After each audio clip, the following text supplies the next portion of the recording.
Assalamualaikum warahmatullahi wabarakatuh.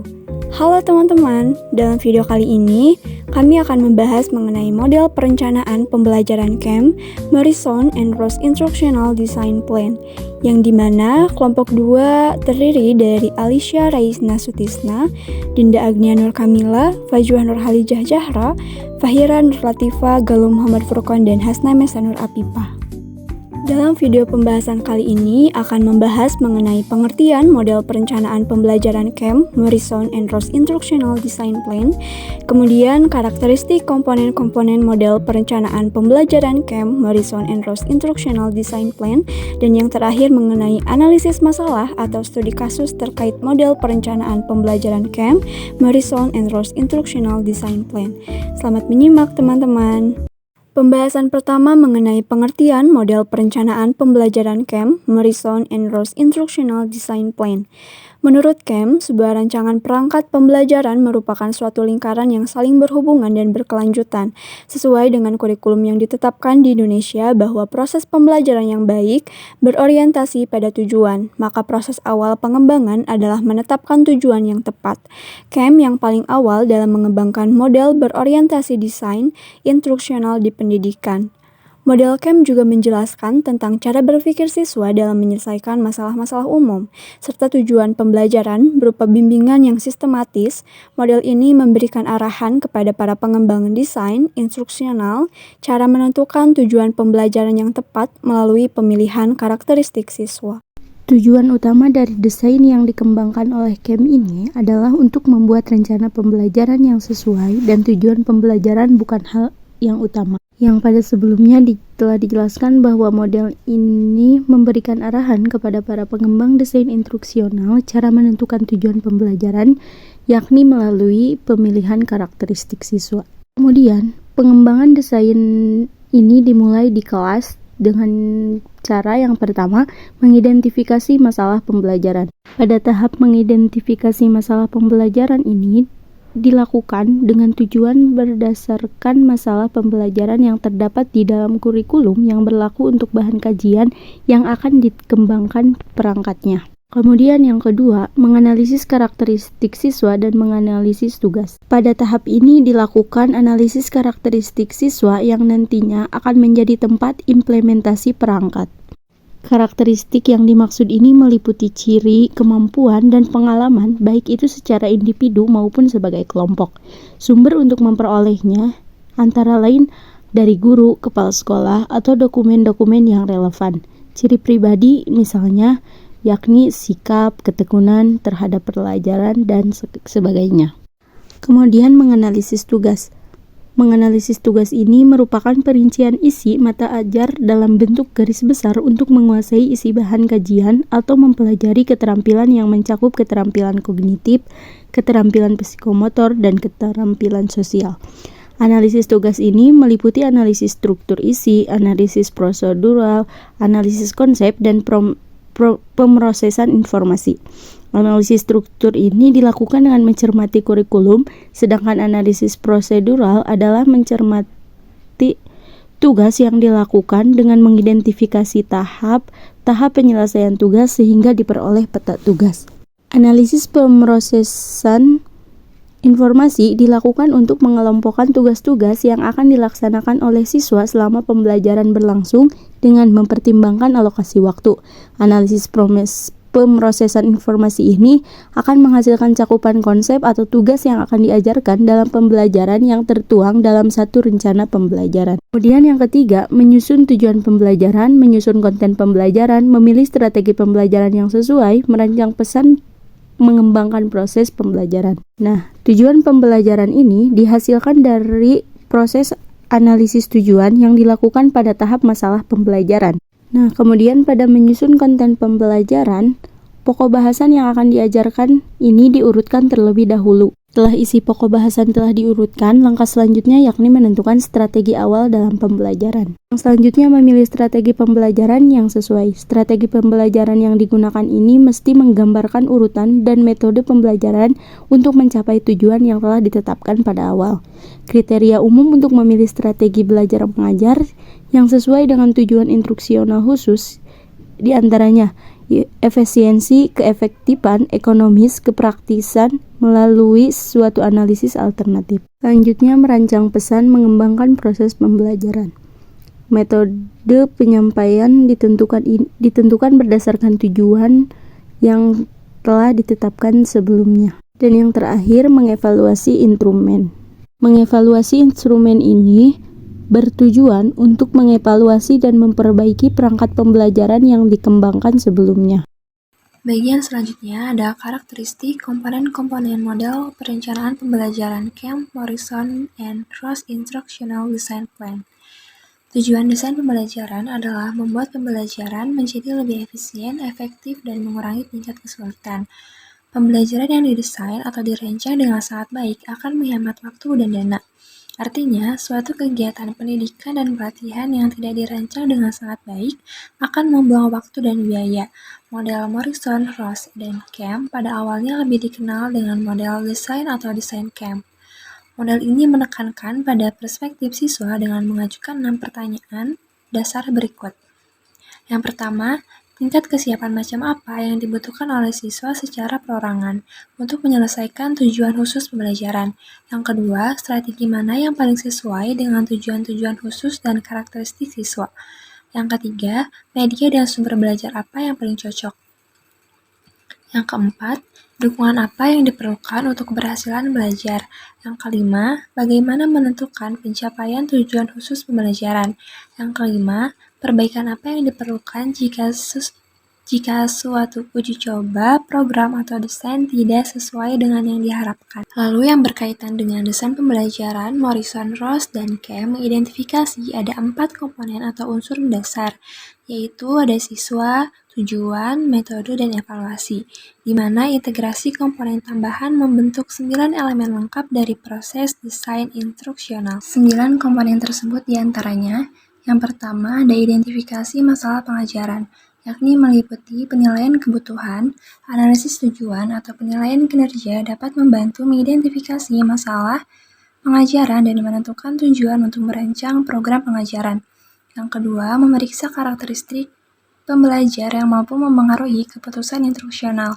Selanjutnya yaitu mengidentifikasi dan menganalisis konten subjek dan komponen tugas. Yang keempat yaitu tentukan tujuan pembelajaran pembelajar. Yang kelima yaitu urutkan konten dalam setiap unit pengajaran untuk pembelajaran logis.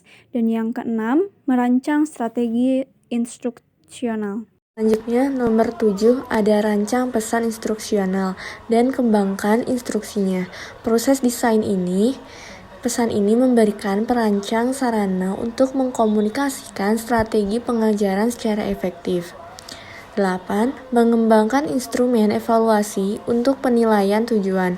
Elemen ini mengacu pada pengembangan formatif, sumatif, dan konfirmatif dari instrumen pengujian dan bahan yang digunakan untuk mengukur sejauh mana peserta didik telah memperoleh pengetahuan, dapat melakukan keterampilan, dan menunjukkan perubahan sikap seperti yang dipersyaratkan oleh tujuan.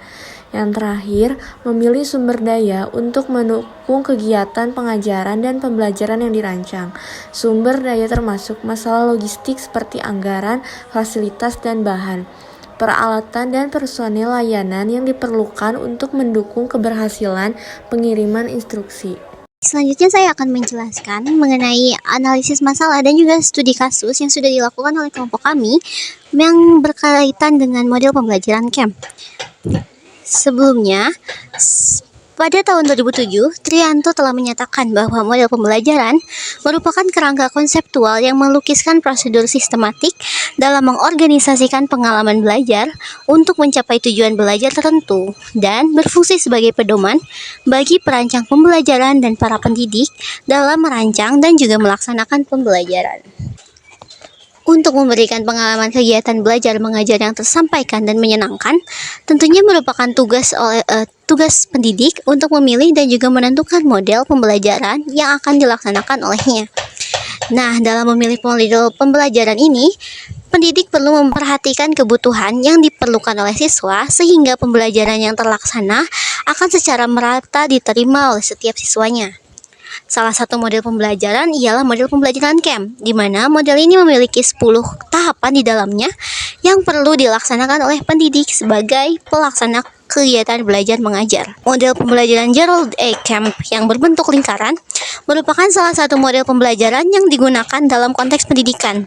Ini menunjukkan bahwa pembelajaran adalah proses kontinu yang terus berputar, yang berfokus kepada pembelajaran klasikal dan juga individual. Namun, seperti halnya dengan banyak model pembelajaran, ada potensi terjadinya masalah dan juga tantangan dari penerapan model pembelajaran ini. Berikut merupakan beberapa analisis masalah yang berkaitan dengan model pembelajaran Kemp. Yang pertama, kesesuaian konteks. Model ini mungkin tidak cocok untuk semua jenis pembelajaran dan konteks, karena tidak semua topik atau tujuan pembelajaran akan sesuai dengan pendekatan berputar, dan beberapa topik mungkin lebih efektif diajarkan dengan metode lain. Sehingga sebelum memilih untuk menggunakan model pembelajaran ini, pendidik perlu untuk melakukan analisa mandiri terhadap jenis dan juga konteks pembelajaran. Lalu selanjutnya, ada kurangnya fokus pada siswa. Model yang berorientasi pendidik seperti model Kemp ini tentunya dapat mengabaikan peran aktif siswa dalam proses pembelajaran. Penting untuk memastikan bahwa siswa tetap terlibat, berpikir kritis, dan berpartisipasi aktif dalam pembelajaran, bukan hanya menerima informasi dari pendidik. Selain itu, terlalu sering menerapkan model pembelajaran Kemp dalam setiap pelajaran juga dapat menyebabkan kebosanan ataupun terasa monoton bagi siswanya. Sehingga variasi dalam metode pembelajaran perlu dipertimbangkan untuk menjaga minat dan juga keterlibatan siswa. Sehingga diperlukan kreativitas pendidik dalam menentukan model dan juga metode pembelajaran yang akan diterapkan untuk menyesuaikan jenis pembelajaran dan juga kebutuhan siswa yang harus dipenuhi. Poin selanjutnya, model pembelajaran Kemp ini perlu penyesuaian, di mana disebabkan oleh setiap kelas dan kelompok siswa itu tentunya memiliki kebutuhan, karakteristik dan juga sifat yang berbeda, sehingga dalam memilih model pembelajaran ini, pendidik tentunya memerlukan penyesuaian supaya sesuai dengan kebutuhan dan karakteristik siswanya. Pendidik perlu memiliki fleksibilitas untuk menyesuaikan model ini sehingga sesuai dengan situasi kelas yang akan diajarnya. Lalu selanjutnya, variasi kemampuan siswa. Tentunya setiap siswa memiliki tingkat kemampuan berpikir yang berbeda. Dan model ini tidak selalu mengakomodasi siswa dengan tingkat kemampuan berpikir yang beragam. Beberapa siswa mungkin membutuhkan lebih banyak dukungan daripada yang lainnya untuk mengembangkan kemampuan berpikir mereka sehingga mereka dapat menerima pembelajaran dengan maksimal. Sehingga pendidik harus menciptakan kegiatan-kegiatan di samping model pembelajaran Kemp yang dapat memenuhi kebutuhan dan juga kemampuan berpikir siswanya. Lalu, terdapat analisa masalah mengenai kebutuhan bimbingan pendidik. Implementasi model ini perlu diikutsertakan bimbingan pendidik yang lebih intensif, karena pendidik perlu memiliki pemahaman yang baik tentang bagaimana sih untuk mengembangkan kemampuan berpikir siswa. Dan hal ini dapat menjadi tantangan dan juga dalam konteks kelas yang besar ataupun dengan sumber daya yang terbatas. Permasalahan ini, pendidik akan mengalami kesulitan dalam kegiatan belajar mengajar dengan jumlah siswanya yang banyak dan juga beragam kebutuhannya. Karena tanpa diberikannya pengajaran yang intens, model pembelajaran Kemp tidak dapat tersampaikan secara maksimal terhadap setiap siswa. Mengenai analisis masalah yang terkait dengan model pembelajaran Kemp pada poin 6 yaitu kesesuaian dengan materi. Model pembelajaran Kemp menekankan pada behavioristik dalam proses pembelajarannya. Dan ini menyebabkan pembelajaran ini kurang cocok untuk diterapkan dalam pembelajaran yang terstruktur dan linear. Jadi pada pembelajaran Kemp ini mungkin lebih cocok pada pendekatan yang menekankan eksplorasi dan pemahaman mendalam. Lalu selanjutnya ada kompleksitas. Kompleksitas di sini karena model pembelajaran Kemp melibatkan 9 tahapan yang harus diikuti, maka ini akan sangat memakan waktu dan akan sangat sulit, terutama dalam konteks pendidikan kita yang memiliki batasan waktu yang ketat. Sehingga untuk menerapkan model pembelajaran Kemp ini sangat suatu tantangan yang besar. Lalu pada poin 8 yaitu fleksibilitas yang diperlukan. Karena model ini mencerminkan pendekatan yang instruksional dan fleksibel, yang berarti bahwa setiap tahapan mungkin tidak diperlukan dalam proses pembelajaran. Namun hal ini juga dapat menghasilkan kebingungan tentang tahap mana yang harus diikutkan atau diabaikan dalam suatu proses pelaksanaan pembelajaran. Lalu pada poin ke-9 yaitu keterlibatan peserta didik. Karena model pembelajaran CAM ini mencoba untuk mempertimbangkan kebutuhan, tujuan, prioritas, dan kendala peserta didik, dan tentunya pemahaman yang mendalam tentang peserta didik, maka ini adalah tantangan yang besar. Dan tantangan ini perlu diatasi. Lalu yang pada poin ke-10, yaitu ketersediaan sumber daya. Karena model ini memerlukan sumber daya yang signifikan, termasuk tenaga, biaya, dan waktu. Jadi, pendidik perlu memastikan bahwa sumber daya untuk pembelajaran ini sudah cukup dan memenuhi kebutuhan. Namun, apabila lembaga atau sekolah tidak dapat melengkapi kebutuhan sumber daya media pembelajaran, maka lebih baik untuk para pendidik tidak melaksanakan model CAM dalam proses pembelajaran. Lalu yang terakhir yaitu evaluasi yang konsisten. Beberapa pendidik yang telah melaksanakan model pembelajaran CAM cenderung atau rata-rata kurang mendalam dalam proses evaluasi. Jadi, kesimpulan yang bisa diambil yaitu bahwa perencanaan pembelajaran adalah tahap kunci dalam desain instruksional. Model perencanaan pembelajaran CAM, Morrison, and Ross Instructional Design Plan membantu perancang instruksional merancang pengalaman pembelajaran yang efektif dan berpusat pada siswa dengan memperhatikan 4 komponen utama, yaitu siswa, tujuan, metode, dan evaluasi. Proses desain instruksional ini terdiri dari 3 tahap utama, yaitu analisis, desain, dan pengembangan dengan penekanan pada evaluasi berkelanjutan untuk mengukur pencapaian tujuan pembelajaran dan melakukan perbaikan jika diperlukan. Desain pembelajaran yang baik dapat meningkatkan efisiensi, efektivitas, dan mengurangi biaya dalam pendidikan dan pelatihan. Sekian pembahasan yang dapat kami sampaikan. Wassalamualaikum warahmatullahi wabarakatuh. See you for next video, guys.